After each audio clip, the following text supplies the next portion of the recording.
Hello दोस्तों, welcome my Tejashwi coaching channel. चलिए आज हम सामाजिक अध्ययन यानी हिस्ट्री सब्जेक्ट से इतिहास से हम लोग सेट बनाने चल रहे हैं, जिसमें 25 क्वेश्चन रहेंगे और सेट प्रैक्टिस करेंगे। यदि आप डेली सेट प्रैक्टिस करना चाहते हैं और हमारे इतिहास सब्जेक्ट किसके बारे में बहुत सारे वीडियो मैंने पीछे बना चुके हैं, उसमें आप जाकर देख सकते हैं। और इतिहास से संबंधित और ज्योग्राफी से भी आप सेट प्रैक्टिस करना चाहते हैं तो आप हमारे यूट्यूब प्रोफाइल में जाकर वीडियो देख सकते हैं। ओके, चलिए हम आज बात करने वाले जो टॉपिक है वो जो कि सारी जो टॉपिक है वो किससे हैं, तो आरंभिक राज्य यानी जो पहले का जो राज्य है और नवीन धार्मिक विचारधाराएं और नए धार्मिक विचारधाराओं के बारे में हम लोग ये सेट प्रैक्टिस करेंगे। ओके, चलिए पहला नंबर जो क्वेश्चन है, बुद्ध का महापरिनिर्वाण स्थल कुशीनगर वर्तमान में है। याद रखिएगा क्वेश्चन कि जो बुद्ध का महापरिनिर्वाण स्थल जो है वो कुशीनगर वर्तमान में स्थित है। Option number A, Uttar Pradesh के देवरिया जिले में कुसिया गांव, मध्य प्रदेश के खजुराहो में, महाराष्ट्र के जलगांव में, केरल के त्रिशूर में। तो आप जानते हैं कि जब क्वेश्चन सेम टू सेम मिले तो कुछ ऑप्शन दिखाई दे रहा है आपको कि बुद्ध का महापरिनिर्वाण जो स्थल कुशीनगर वर्तमान में है, कुशीनगर यानी कुसिया गांव, इसलिए ऑप्शन नंबर क्या हो जाएगा, ए, उत्तर प्रदेश के देवरिया जिले में कुसिया गांव में वर्तमान है। ओके, चलिए यदि आप बुद्ध से संबंधित पूरी हिस्ट्री जानना चाहते हैं तो आप हमारे प्लेलिस्ट में जाकर आप बुद्ध जी की पूरी जीवनी आप मेरे वीडियो देख सकते हैं, रिवाइज कर सकते हैं। ओके, चलिए नेक्स्ट है कि सुमेलित करना है क्वेश्चन। भगवान बुद्ध की अवस्थाएं और प्रतीक के बारे में हम लोग जानेंगे। चलिए भगवान बुद्ध की जो अवस्थाएं हैं उसके बारे में हम लोग जानेंगे और प्रतीक भी जानेंगे। जो पहला जो है ऑप्शन नंबर ए, जन्म, और बी में है महाविनाशीकरण और धर्म चक्र परिवर्तन और निर्माण महापरिनिर्वाण। और इधर जो प्रतीक है बोधि वृक्ष है, स्तूप है, चक्र है, अश्व है, कमल और वृषभ है। बताइए इनमें से कौन सा ये सारे चीज ऑप्शन को फ्लो कर रहे हैं, बताइए इनमें से कौन सा हो जाएगा ऑप्शन फ्लो कर रहा है। तो चलिए बताइए ऑप्शन नंबर 2 का कौन सा हो जाएगा। ऑप्शन नंबर 2 का तो आप इसे आप बताइए, जन्म, आप जन्म किससे रिलेटेड हो सकता है आप जानते हैं।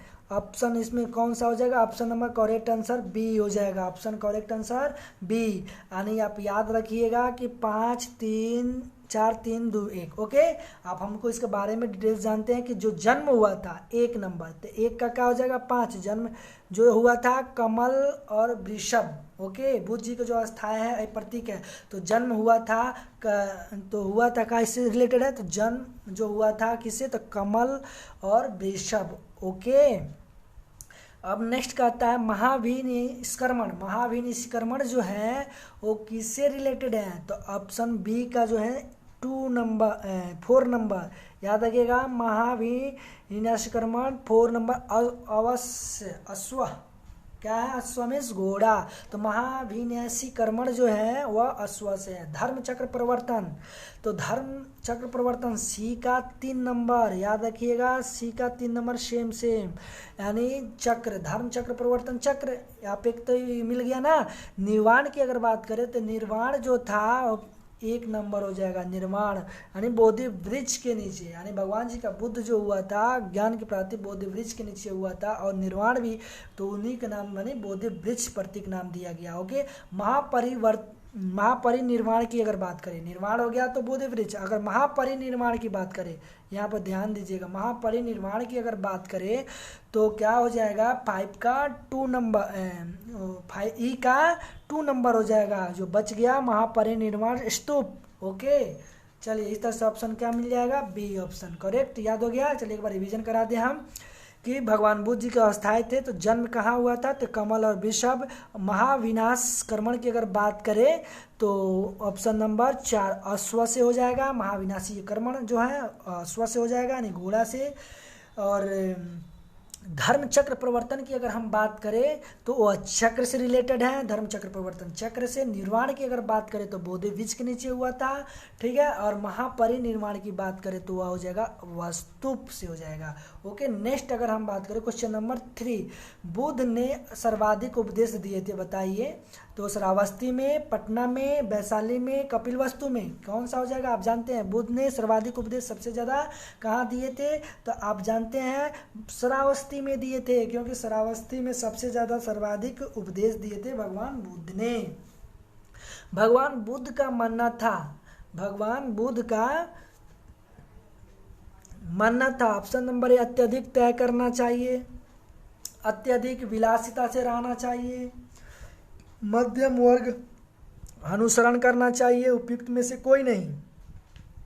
बताइए क्या हो जाएगा? सी, ऑप्शन नंबर, मध्यम वर्ग का अनुसरण करना चाहिए। भगवान बुद्ध जो का मानना था कि मध्यम वर्ग का अनुसरण करना चाहिए था, ठीक है। अत्यधिक तय करना नहीं, ठीक है। अत्यधिक विलासिता से रहना नहीं, ये भी गलत। उपयुक्त में से कोई नहीं, तो बिल्कुल गलत। तो इसलिए याद रखिए मध्यम मार्ग का अनुसरण करना चाहिए, तो बुद्ध जी का मानना था। ओके, तो मध्यम बुद्ध का जी का मानना था कि मध्यम मार्ग का अनुसरण करना चाहिए। ओके, चलिए अगर हम बात करें नेक्स्ट क्वेश्चन, बुद्ध द्वारा प्रतिपादित बोध्यंग की संख्या है, तो बताइए बुद्ध द्वारा प्रतिपादित बोध्यंग की संख्या है कितनी है? 10, 6, 7, 15।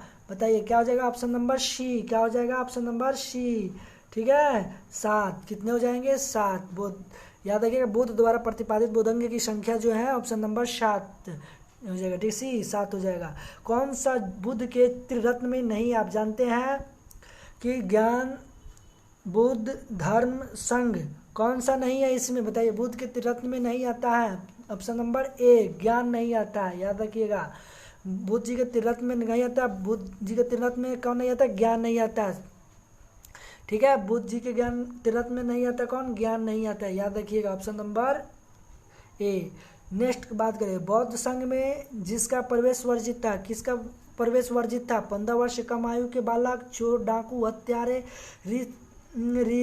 ऋणी व्यक्ति, रोगी, राजा के सेवक, दास, स्त्रियां एवं गृहस्थ पुरुष। क्या हो जाएगा? 7 नंबर का डी हो जाएगा, क्योंकि जो बौद्ध संघ में जिसका प्रवेश किसका वर्जित नहीं था, तो याद रखिएगा वर्जित नहीं था, यानी बौद्ध जी के संघ में तो स्त्रियां और गृहस्थ, यानी ऑप्शन नंबर डी वर्जित नहीं था। स्त्रियों का और गृहस्थ पुरुष का बौद्ध जी के संघ में उनका प्रवेश वर्जित नहीं था। ओके, चलिए नेक्स्ट, प्रवज्या से तात्पर्य है, बताइए। प्रवज्या से संबंधित है, पहला नंबर ए, संघ में प्रवेश करना, सुरा सुंदरी का पान करना, भक्ति करना, पुस्तकें लिखना। तो प्रवज्या से तात्पर्य क्या? ऑप्शन नंबर 8 का ए हो जाएगा, संघ में प्रवेश करना। क्या हो जाएगा? संघ में प्रवेश करना। ओके, संघ में प्रवेश करना प्रवज्या से तात्पर्य है। श्रामणेतर कहलाता है, श्रामणेतर बताइए, श्रामणेतर क्या कहलाता है? नग्न भिक्षु, प्रवज्या लेने वाला भिक्षु, अध्यात्म पुरुष, भिखारी कि नग्न भिक्षु। बताइए कौन सा हो जाएगा? श्रामणेतर कहलाने वाला कौन सा है? 9 का ऑप्शन नंबर बी, प्रज्ञा लेने वाला भिक्षु, प्रवज्या लेने वाला भिक्षु। नेक्स्ट का क्वेश्चन नंबर बात करें हम 10, बोधि वृक्ष को जिसने काटा था, बोधि वृक्ष को किसने काटा था? आप जानते हैं, बताइए। शिव भक्त अशंक ने, शिव भक्त अशंक ने, तोलक पियर ने, परशुराम ने, महावीर स्वामी ने। बताइए बोधि वृक्ष को किसने काटा था? तो डी का ऑप्शन नंबर ए हो जाएगा, शिव भक्त शशांक ने काटा था, शिव भक्त शशांक ने काटा था, शिव भक्त शशांक ने बोधि वृक्ष को काटा था। ओके, भिक्षुओं द्वारा की जाने वाली धर्म चर्चा को कहा जाता है उपोषद, सम्यक श्रद्धा, सम्यक संकल्प, सम्यक ज्ञान। क्या हो जाएगा? 11 का ऑप्शन नंबर ए हो जाएगा, उपोषद जो है भिक्षुओं द्वारा की जाने वाली धर्म चर्चा कहा जाता था। तो उपोषद किस राष्ट्र में सन 1989 में बौद्ध धर्म को राष्ट्रीय धर्म घोषित किया गया? अमेरिका, कंबोडिया, थाईलैंड और रूस। बताइए किस राष्ट्र में सन 1989 में बौद्ध धर्म को राष्ट्रीय धर्म घोषित कर दिया था? तो 12 का ऑप्शन नंबर क्या हो जाएगा? बी को कंबोडिया ने। क्या चीज़? कंबोडिया ने कि 1989 में बौद्ध धर्म को राष्ट्रीय धर्म घोषित कर दिया था। ओके, चलिए नेक्स्ट क्वेश्चन जो है कि शिक्षा पद से अभिप्राय है। आपको हम बता दें कि शिक्षा पद से अभिप्राय। ओके, शिक्षा पद से क्या अभिप्राय है? तो पहला है श्राम रेत्रों के दी जाने वाली दास शिलों की शिक्षा, तपस्या करने की प्रवृत्ति। बताइए, श्राम रेत्र की प्रदान करने की जाने वाली दीक्षा, उपयुक्त सभी। बताइए शिक्षा पद से अभिप्राय क्या निकला? 13 का ए हो जाएगा। श्राम रेत्रों को दी जाने वाली दास शिलों को शिक्षा। याद रखिएगा, श्राम रेत्रों की दी जाने वाली दास शिलों की शिक्षा, शिक्षा पद से अभिप्राय है। शिक्षा याद रखिएगा, शिलों की शिक्षा। ओके, ठीक है, यानी श्राम रेत्रों की दी जाने वाली जो 10 शिलों की शिक्षा था वही शिक्षा पद से अभिप्राय, 10 शिलों वाली। याद रखिए, 10 शिलों की शिक्षा।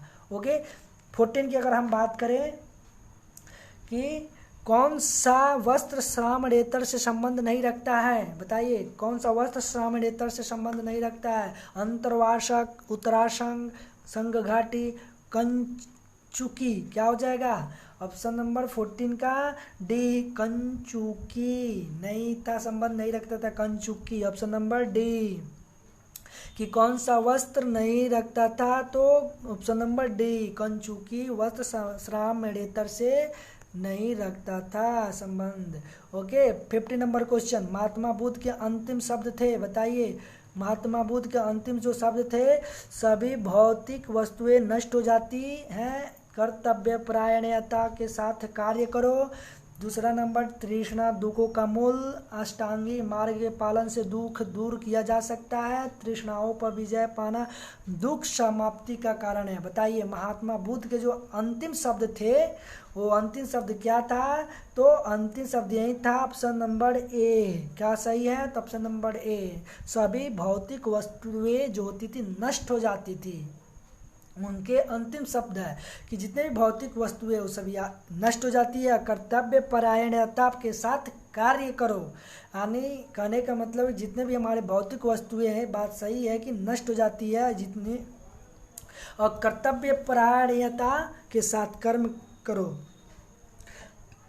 बौद्ध संघ का संगठन था। बताइए बौद्ध संघ का संगठन था एकात्मक, गणतंत्रात्मक, ए बी दोनों, कोई नहीं। बताइए, तो ए और बी दोनों सही है। बौद्ध संघ का जो संगठन था एकात्मक भी था और गणतंत्रात्मक भी था। याद रखिएगा, बौद्ध संघ का जो संगठन था एकात्मक और गणतंत्रात्मक भी था। प्रथम बौद्ध संगति 483 ईस्वी पूर्व की अध्यक्षता की। बताइए भिक्षु महाकश्यप ने, रेवतस्थीवीर ने और मेघलीपुतिस ने और वसुमित्र ने। बताइए ऑप्शन नंबर क्या हो जाएगा? 17 का ए हो जाएगा, भिक्षु महाकश्यप ने। भिक्षु महाकश्यप ने बौद्ध संगति की 483 ईस्वी पूर्व में, ठीक है, उनकी अध्यक्षता की थी। तो कौन थे? भिक्षु महाकश्यप ने। याद रखिएगा, भिक्षु महाकश्यप। ओके, नेक्स्ट क्वेश्चन की अगर बात करें, निम्नलिखित को सुमेलिखित करना है। फिर बौद्ध संगतियाँ और तत्कालीन शासक। चलिए, बौद्ध संगतियाँ और तत्कालीन शासक। प्रथम बौद्ध संगति किससे रिलेटेड है? और द्वितीय बौद्ध संगति, तृतीय बौद्ध संगति, चतुर्थ बौद्ध संगति। चलिए बताइए ऑप्शन नंबर क्या मैचिंग हो जाएगा? और कनिष्क, इधर 1 2 3 4 में, तो 1 में कनिष्क है, 2 में अशोक है और 3 में कलाशोक है, 4 में अजातशत्रु है। बताइए क्या हो जाएगा?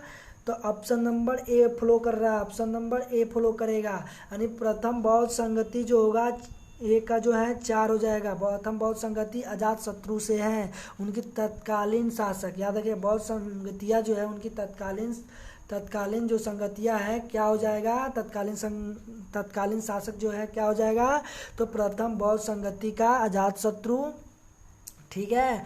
द्वितीय बौद्ध संगति की अगर हम बात करें तो वो हो जाएगा कलाशोक। याद रखिएगा, कलाशोक जो है द्वितीय बौद्ध संगति के अंतर्गत आता है। तृतीय बौद्ध संगति की अगर हम बात करें तो ऑप्शन नंबर 2 हो जाएगा, अशोक। तृतीय बौद्ध संगति में अशोक जी आ गए थे, अशोक, ठीक है। और चतुर्थ भाव संगति की बात करें तो बच गया सो एक कनिष्क। याद रखिए चतुर्थ भाव संगति में क्या हो जाएगा, कनिष्क। ओके, अब क्या हो जाएगा, कनिष्क। ठीक है, 18 का ए ऑप्शन सही है करेक्ट आंसर। यानी प्रथम बौद्ध संगति आप जानते हैं कि अजात शत्रु से है उनके तत्कालीन शासक। बौद्ध द्वितीय बौद्ध में कौन आए थे, तो काल अशोक आए थे। तृतीय बौद्ध संगति में कौन आए थे, तो याद रखिएगा अशोक आए थे। और बात करें चतुर्थ बौद्ध संगति तो कनिष्क, चतुर्थ में ही आए थे कनिष्क जी। ओके, ये बात बिल्कुल सही है। चलिए नेक्स्ट अगर बात करें हम 19 नंबर, तो पांचवी बौद्ध संगति की अध्यक्षता की वसुमित्र ने, ह्वेनसांग ने, अश्वघोष ने, कलाशुक ने। पांचवी बौद्ध संगति, अभी चौथी बौद्ध संगति ने आपने हम लोग जान गए।